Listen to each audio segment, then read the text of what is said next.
Hi, and welcome to this episode of the Retirement Readiness Podcast. Today, we're going to take 5 minutes and we're going to talk about inflation, the prices that you're paying, obviously, at the grocery store, but in addition to that, unemployment, the stock market, and what maybe you can do to help your money. So, as we journey down our conversation today, I'd like to start with inflation. Let's start talking about what has caused us to be in the inflation environment that we're in today. And really, it all kind of relates back to the pandemic.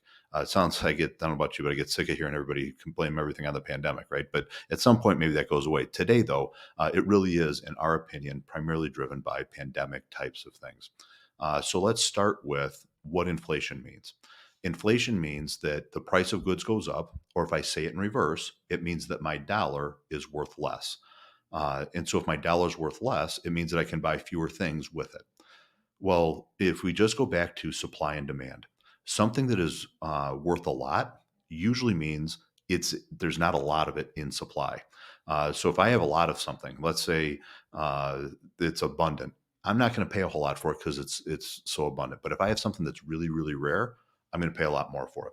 Well, if we apply that same thinking to how the pandemic was treated and what the uh, stimulus packages looked like for the pandemic, what we'll find is that we had a lot of money that was pumped into the system, if you will. And in doing that, created a lot of supply of dollars. Well, if you have a lot of supply of something, it's not worth as much. Consequently, it drives up the cost of things. If we use that same principle and apply it to the supply chain, now supply chain simply means how we get goods put together in a way so that we can get an end product. Well, if you think about where we make much of our stuff or have where much of our stuff comes from, a lot of it comes from China, as an example. And China spent a long period of time shutting down different parts of its uh, country, if you will, entire cities that were shut down, which then would keep things from being able to be made. If they can't be made, they can't be shipped. If they can't be shipped, we can't make them here. And all of a sudden, you have all these supply chain issues. Well, if we use that same concept of supply and demand, if we have something that's in low supply, the price of it's going to go up. So we saw the price on a lot of our goods go up for that reason as well. And then finally, if we look at labor, you probably have noticed if you're like me, it takes I don't know, probably an hour, it seems like, for me to get lunch meat when I'm standing in the deli line. Part of that is driven by we hear there's not anybody to go to work anymore. Well, in our opinion, part of what's driving that is we have places such as I'll pick on Amazon for a little bit, places such as Amazon that created entire jobs for where people did not have to have extra training or a special skill, and they could go to work at Amazon, and Amazon would pay them a lot of money to do that, compared to other jobs where I didn't have to have extra education or a special skill. And so, because of that, we saw a lot of places where uh, companies or businesses could not get employees because there was a higher paying job for a similar skill set sitting in a company similar to an Amazon. Uh, Now, in our opinion, that is what is driving many of the inflationary pressures that we've seen. Now, as we look to say, what does that mean going forward? In our opinion, we're going to start to see many of those things start to subside. We're already starting to see inflation come down a little bit. We're seeing unemployment rates at really, really low levels, kind of all time low levels almost. However, we're starting to hear companies that are laying workers off. That should help to alleviate some of the pressure that we're feeling from what's it cost to have somebody come work for me, and is there a labor shortage in the U.S. And we're also seeing that whole supply chain starting to get evened out a little bit more. Now, what does that mean for you and how you manage your money?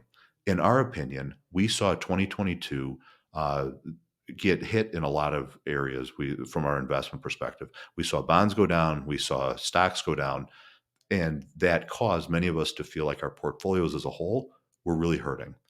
As we enter 2023, what we believe is that we will start to see some stabilization inside of the interest rate environment. As you do that, we think that bonds will start to improve in their performance. We feel like they got beat up pretty well because of the Fed increasing rates throughout 2022. So our picture is that we think bonds are going to improve.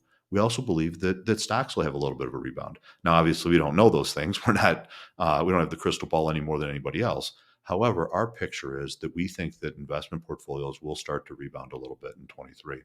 As such, what we do, the way we manage money, is we have three positions that we take. We have, based on what your personal risk tolerance is, we kind of set a baseline. We call that risk neutral. If things aren't going very well, we go to a risk off perspective where maybe we take a little bit of stock or a little bit of risk out of a portfolio. Or if things are going really well, maybe we add a little bit of risk and add some stock to it and go to what we call risk on. For our portfolios, we have been in a risk off position. We're starting to see signs that we're going to go to more of a risk neutral position. And then as things go well, potentially, hopefully, we'll get to a place where we can maybe even go risk on. So as you're looking at your portfolio and you start asking yourself things like, where should my money be? I can't make recommendations for you specifically, but I would encourage you to look at it from that perspective, to look and say, where do I think the economy is today? Where do I think stocks are going? Uh, and should I be in a risk off position, taking a little bit of conservative play with the idea that we think bonds will maybe recover? Should I take a little more risk and maybe go to risk neutral? Or should I go all the way on to risk on? And do that based on your goal, your time horizon, and what you think when you think you might need the money. Obviously, I'm a little biased. If I was in your shoes, seek out somebody that can help you.